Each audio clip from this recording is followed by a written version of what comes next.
Pay close attention. The news you are about to see is fulfilling Bible prophecy.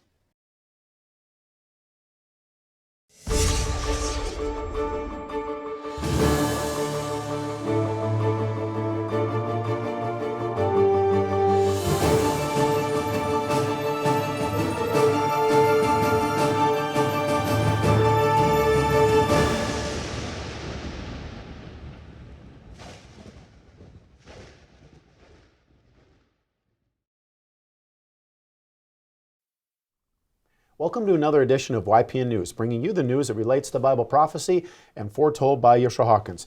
Katan, in the news this evening, we're going to talk about the U.S. carrying out some more airstrikes against Iranian-backed militias in Syria. Also, President Xi Jinping and Joe Biden had an interesting meeting this week. We'll talk about those details, but first, we're going to talk about President Bashar al-Assad, and he is actually being accused of war crimes using that sarin gas. Wow. While the use of sarin gas on the Syrian people in 2013 has not been proven to be true, France believes they have enough evidence to convict President Bashar al-Assad and his accomplices. Now, an arrest warrant for the Syrian president, his brother Mahar al-Assad, and senior officials have been issued by the French government. Now, there are accusations of crimes against humanity as well as war crimes with the use of banned chemical weapons. Now, a nation has never before issued an arrest warrant against the sitting head of state of another country, so this, of course, is unprecedented. Right. Now, the arrest warrants are being announced since the close of a criminal investigation into the August 21st, 2013 attack in which 2 rockets containing sarin gas were fired into Douma and eastern Ghouta, which are suburbs around Damascus. The area was said to be controlled by opposition fighters, according to the Syrian government. The rockets containing the poisonous gas caused the death of over 1,000 men, women, and children. That is said to be the deadliest use of chemical weapons since the Iran-Iraq War. Well, the legal case was filed in France by the Syrian Center for Media and Freedom of Expression, or the SCM. Now, also the Open Society Justice Initiative and the Syrian Archive in March of 2021. Now, the founder of the SCM, Mazen Darwish, has been quoted as saying, quote, "The president is responsible for many crimes in Syria, but with this type of weapon, particularly sarin gas, it's impossible to jump over the gap of his involvement," end quote. Now, the U.S. carried out more airstrikes on Iranian-backed militants in Syria. This is the 3rd retaliatory strike and also the hardest hitting. The targets were a weapons storage facility and a quote-unquote safe house.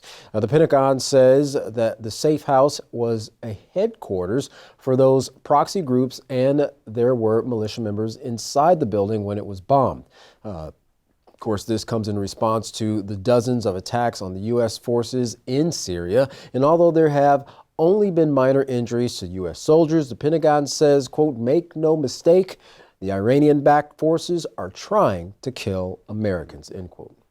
Well, and speaking of the proxy militias, this next video talks about the different factions and where they're located. Now, Iran is the supplier for many of these groups, their weapons and equipment, and is said to be leading a war on its enemies through these different militias, but claiming, of course, they are not responsible for any of it. Take a look. Rockets fired against Israel from Lebanon and Yemen. U.S. troops also under attack.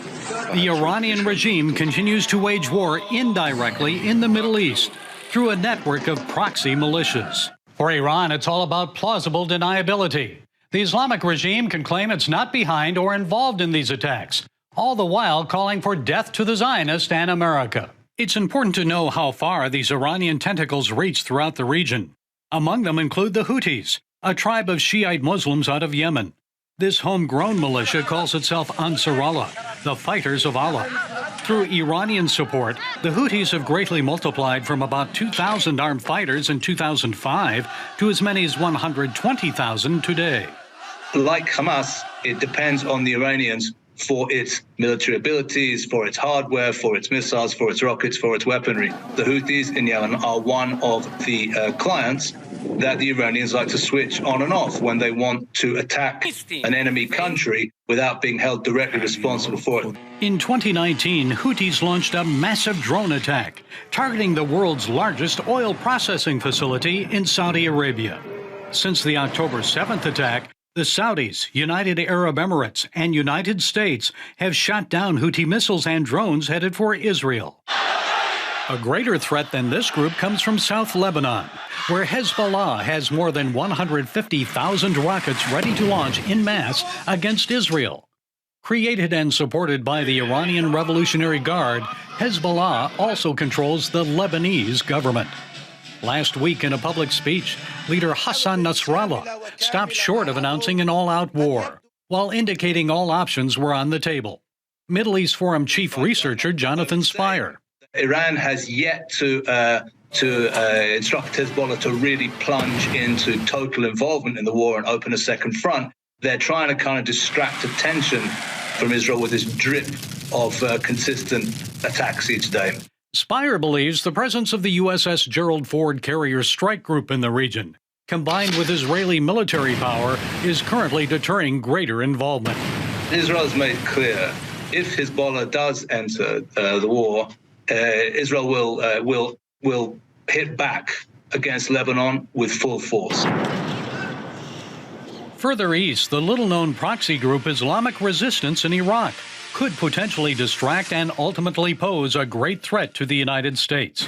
2,500 U.S. troops are stationed at bases in Iraq, with as many as 1,000 remaining in Syria. Their presence is designed to limit influence from Russia and Iran in the region. Over the past 2 weeks, the IRI has claimed responsibility for repeated attacks against U.S. troops, including at least 23 missile strikes and multiple drone strikes. This little-known group, formed in 2020, is comprised of members from various smaller Iranian-backed militias. Not really feasible or tenable for America to continue kind of absorbing these hits. At least if America wants this to stop, the United States should take a little bit firmer action against these militias. At the end of the day, these are acts these are military acts. These are acts of war. Even if they're not, if nobody's yet been hurt or killed in them, thank goodness. I think that it's not really acceptable that United States forces should be facing daily harassment. So far, the United States response has been limited to airstrikes in Syria on locations linked to Iran's Revolutionary Guard. Greater steps against these proxies or their boss could come in various forms, including more severe oil sanctions or even strikes inside Iran. Military leaders, however, realize that either action could successfully result in deterrence or an escalation that possibly leads to a much bigger war. Well, and leading to a bigger war, Katan, is exactly what many countries are afraid of, that this war is going to involve the entire region. That's right. Well, after the U.S. and European countries banned Russian oil exports, Russia somehow got their oil not only out of their ports, but into American gas tanks. Some say because of this, America is also funding Russia's war against Ukraine. Well, let's take a look at this next video on Russian oil and its slippery path across many oceans and into many countries through, quote unquote, refining loopholes. Let's take a look at the video. After Russia's invasion of Ukraine, the U.S. and European allies banned the import of Russian oil and natural gas. But a new report reveals that hundreds of millions of dollars worth of fuel, in part made from Russian crude, still ending up in American gas tanks. Nick Schifrin and producer Teresa Cebrian report on a new investigation released today by the organization Global Witness. In one of the country's biggest ports, in one of its largest cities, a ship full of ill-gotten gains. Last month, the Balzani arrived in the New York harbor carrying more than 500,000 barrels of fuel made in part from Russian crude oil. It turns out that U.S. imports are helping fuel Russia's war machine. For the first 9 months of 2023, that crude oil was worth to the Kremlin at least $180 million. Leila Stanley is co-lead for the Stop Russian Oil campaign at Global Witness. an international NGO that tracked the shipments of fuel made with Russian crude oil and is today exposing their value to Moscow. It's enough for 105 caliber cruise missiles, 8,600 of the Iranian drones that have been attacking Kyiv. So it's a lot of money. The story begins in Siberia, which holds the majority of Russia's oil reserves. Russia produces 9.6 million barrels of crude oil per day, its single most important source of revenue. And it sells that oil to countries outside the U.S. and European Union, including China, the United Arab Emirates, Turkey, and India, home to the world's largest oil refinery, the sprawling Jamnagar refining complex. Before the war in Ukraine, Jamnagar imported almost no Russian crude. Today, Global Witness found about 1/3 of its monthly crude imports are Russian. At Jamnagar, the Russian crude is blended with other foreign crude and refined into gasoline, diesel, and other products that can be legally bought by American companies. It's then shipped with vessels like the Balzani through the Red Sea, into the Suez Canal, the Mediterranean and Atlantic Ocean, and in this case, New York's Upper Bay. After the invasion of Ukraine, the U.S. banned the direct import of Russian oil. However, other countries that then started buying that oil can legally refine it and sell it to the U.S. That's the refining loophole, and that's what we're trying to change. Global Witness found between January and September of this year, the U.S. imported 30 million barrels of fuel from refineries running on Russian oil. In total, that crude arrived in at least 13 cities in 7 states. Among the companies importing that oil, BP, Sunoco, and Shell.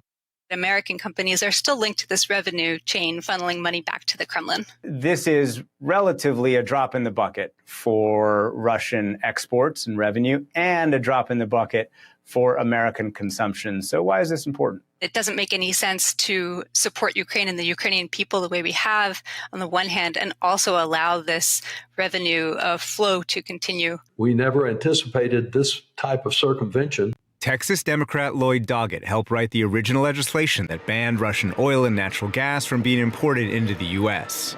Yesterday, he introduced the Ending Importation of Laundered Russian Oil Act, designed to close the loophole. All products that were produced at any refinery that uses crude oil originating in the Russian Federation shall be banned from importation into the United States. We're simply saying don't accept refined products here in the United States from oil that is Russian, that has been refined in a third country. America led on this last year, and we need to lead on it again and try to close these loopholes and deny Russians any dollars that could go out there and be used for more attacks on Ukraine. But what the U.S. hasn't tried to do, close off all Russian oil. That would increase American gas prices. A price cap on Russian oil is one of our most powerful tools. Instead, the leading industrialized countries have tried to limit Russia's oil revenue with a $60 a barrel cap on oil sold with Western shipping or insurance. But Russia has found ways around the price cap.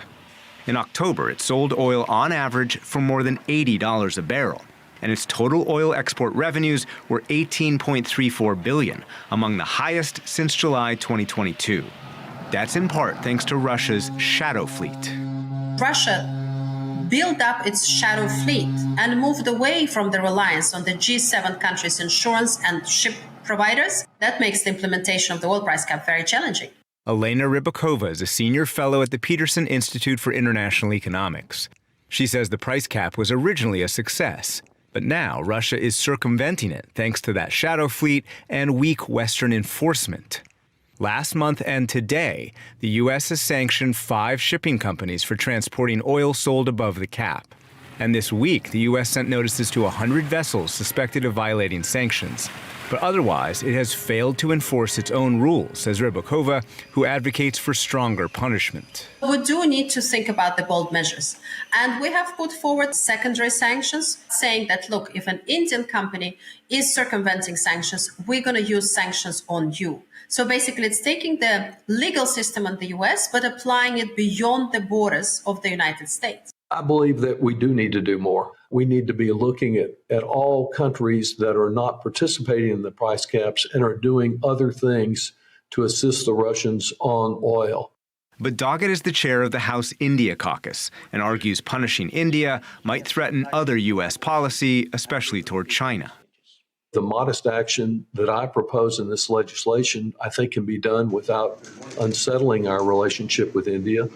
Going much further with full secondary sanctions could present a problem, and it will take some time and some diplomacy to hopefully get more cooperation from the Indians.